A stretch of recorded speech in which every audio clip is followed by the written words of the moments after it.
ভাবি, sorry sorry sorry, ভুল টাইমে চলে এসেছি। চিঠি সময় অসময়ে মানে কি সমস্যা? আমার কি সমস্যা? তোমরাই তো দরজা লক করেন। যাই হোক, ভাবি চলো তো নাস্তা বানাইতে হবে। আরে চলো। আচ্ছা, তোমার সমস্যা নেই, আমি কালকে সেটা করে দিলাম।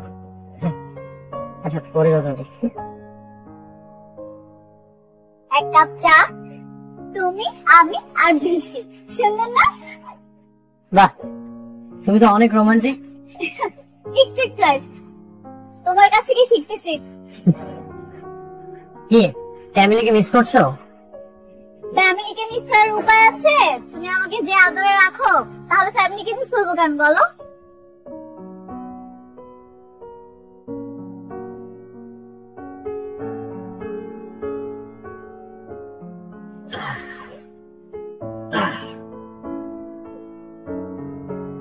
বাবা শুভ,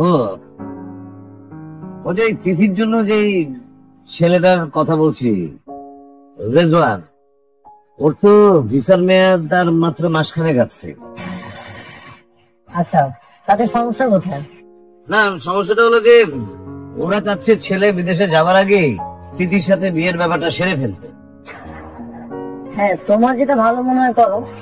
আমি ভাবছিলাম বিয়েতে তিথিকে অন্তত একটা 5 ভরি ওজনের সোনার গয়না তো দেয়া উচিত। দিব। ঠিক আছে বাবা, আমি আস্তে আস্তে দিয়ে দিব।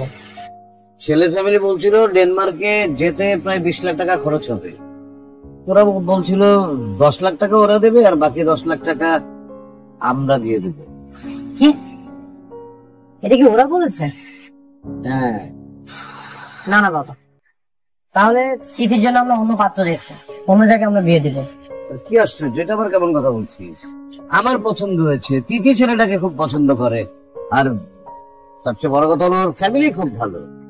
এরকম একটা ছেলে হাতছাড়া করা ঠিক হবে রে বাবা? কিন্তু বাবা, এত টাকা দাও আমার পক্ষে সম্ভব না। সম্ভব না মানে? তুই তোর বোনের জন্য এই খরচটুকু করবি না? তোর কলিগ যে রাইসুম, সে কি করেছে? কোথায় ছিল সে? একটা ভাঙার জন্য টিনের বাড়িতে, আজকে সে 5 তলা বাড়ির মালিক। বোনের বিয়েতে 50 লাখ টাকা খরচ করেছে।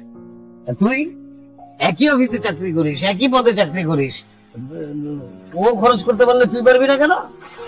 বাবা, তুমি খুব ভালো করেই জানো রাসেল সাহেব সব পক্ষে টাকা ইনকাম করে না, আর আমি ওই পথে টাকা ইনকাম করতে পারবো না। এত গ্রহ ধরে বসে থাকলে হয় না।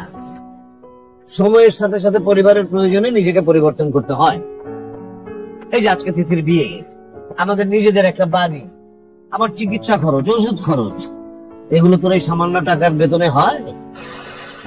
বাবা, তুমি আমাকে অসৎ পথে যেতে উৎসাহিত করছো। আমি তোকে কোনো কিছুতে উৎসাহ করছি না, কিন্তু আমার সাফ কথা, আমি এই ছেলেটার সাথে তিথির বিয়ে দিতে চাই। সেটা এখন তুই কিভাবে করবি তোর চিন্তা। বসো। থ্যাংক ইউ ভাই। রিজন, তোমাকে ধন্যবাদ অফিসে আসার জন্য। ওয়েলকাম ভাই। কেমন আছো তুমি? আমি আছি আনন্দে। আপনি কেমন আছেন ভাই? আমিও ভালো আছি। শুনলাম তুমি নাকি ডেনমার্ক যেতে চাও? জি ভাই। বেশ ভালো, শুনে খুব ভালো লেগেছে।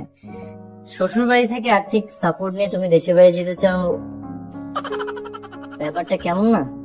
না ভাই, ব্যাপারটা তুমি অন্যভাবে নিও না। তুমি তো শিক্ষিত একজন ছেলে, আর এই যুগের ছেলেরা তো নিজের পায়েই সবকিছু করছে। তুমি চাইলে কিন্তু সেটাই করতে পারো।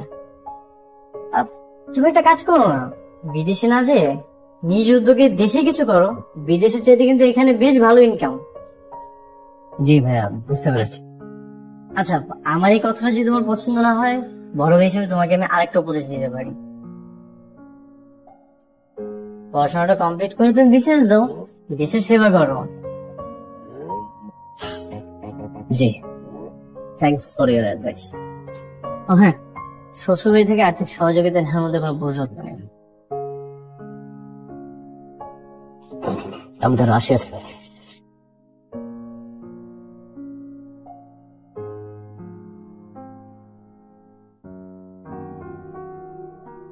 বাবা চুপ, একদম চুপ। একটা কথা বলবি না তুই। তোর কোনো কথা শোনার কোনো আগ্রহ আমার নেই। বাবা আমি তো তোর ফ্যামিলিকে কিছু বলিনি, তাকে আমি একা ডেকেছি, খারাপ তো কিছু বলিনি। তোকে সবসময় ভালো কথা বলতে হবে কেন? Who the hell you are? নিজের বোনের জন্য তো সারা জীবন কোনো কিছু করতে পারিস না, আর আমি যখন এত কষ্ট করে ওর বিয়েটা ঠিক করেছি, আজকে তোর জন্য সেই বিয়েটা পর্যন্ত ভেঙে যাচ্ছে। লজ্জা করে না তোর? আমার মেয়েটা কি কষ্ট পাচ্ছে। আমি শুধু ওনাকে বলেছি শ্বশুর বাড়ি থেকে টাকা নেওয়াটাই পুরুষত্ব নয়। আচ্ছা বাবা, টাকাই কি দুনিয়ার সবকিছু? ইয়েস অফ কোর্স, টাকাই সবকিছু এই দুনিয়ায়। কেন তুই বুঝতে পারিস না? আজকে টাকা থাকলে তোর সাথে তোর শ্বশুর বাড়ির সম্পর্ক থাকতো, আজকে টাকা থাকলে আমার মেয়েটার বিয়ে এইভাবে ভেঙে যায় না, আজকে টাকা থাকলে এই ভাঙা বাড়িতে আমাদের ভাড়া থাকতে হয় না, আমরা নিজেদের বাড়িতে থাকতে পারতাম। আর সে আমাকে জিজ্ঞেস করছে টাকাটাই কি সব? তুই তুই দয়া করে আমার চোখের সামনে থেকে দূর হয়ে যা, তোকে না দেখলে আমার মাথায় আগুন চলে যাচ্ছে। বেরিয়ে যা তুই।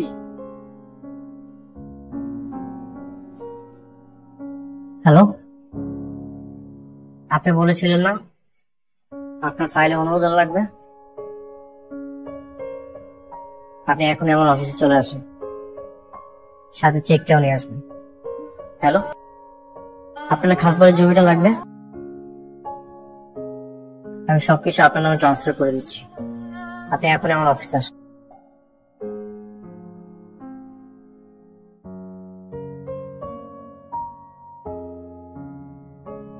শাবাশ, তুমি তোমার ডিসিশন চেঞ্জ করেছো বলে খুব ভালো লাগলো।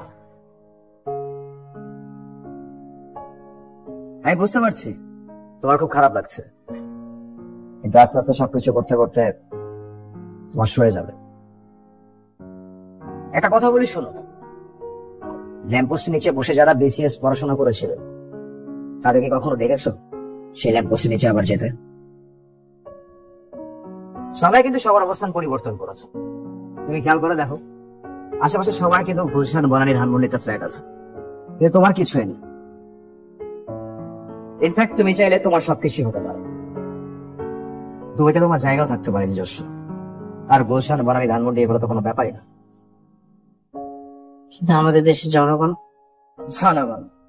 জনগণের কথা ভেবে কি হবে? জনগণের কথা ভেবে কোনো লাভ নেই। তুমি তোমার ক্যারিয়ার নিয়ে ফোকাস করো।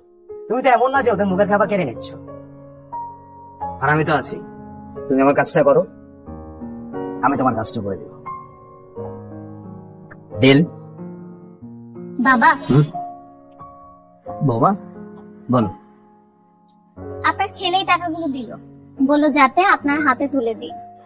আচ্ছা, হ্যাঁ, বলেছি এই টাকাগুলো দিয়ে তিথির বিয়ের ব্যবস্থা করতে, যদি লাগে তাহলে সে আরো দিবে।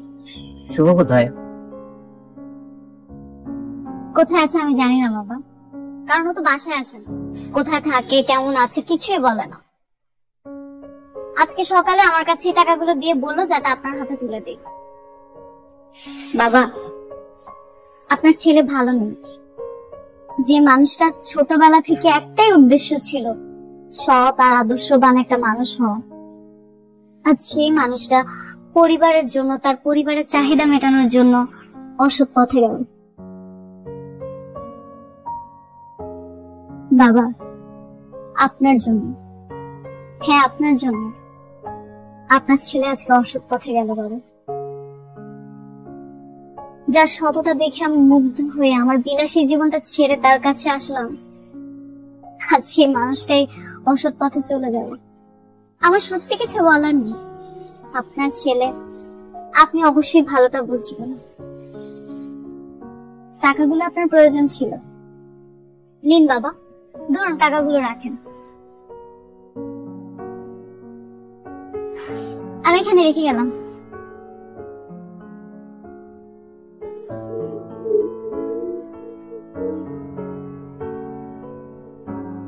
হ্যাঁ বাবা। শুভ, বাবা তুই কোথায়, কেমন আছিস? বাবা, আমি যেখানে আছি অনেক ভালো আছি। ভালো নেই? আমি জানি আমার শুভ ভালো নেই, আমার ছেলে ভালো নেই, আমি জানি। বাবা আমি ভালো আছি। বাবা, বাবা আমি আমি আমি ভুল করেছি, আরে রাগ করে তোকে বাড়ি থেকে বের হয়ে যেতে বলেছিলাম। আমাকে আর কষ্ট দিস না বাবা, তুই বাড়িতে ফিরে আয়, একটা বারের জন্য আমার সাথে দেখা কর বাবা, প্লিজ। ঠিক আছে বাবা। বাবা, তোমার স্বভাব সত্যিই ভালো নেই। আমি না মানতে পারছি না, আমি অসৎ পথে জড়িয়ে গেছি। আমি কি চেয়েছিলাম? শুধু একটু ভালো থাকতে চেয়েছিলাম, সৎ পথে টাকা উপার্জন করতে চেয়েছিলাম, কিন্তু আমি পারি না। আমি দিন শেষে অসৎ পথে জড়িয়ে গেছি। বাবা, আমি ভালো থাকতে চাই, আমি আমার সততা আর আদর্শ নিয়ে বাঁচতে চাই। আমি এই টাকাটা ওদেরকে দিতে পারিনি। আমি অনেক বড় ভুল করেছিলাম রে বাবা।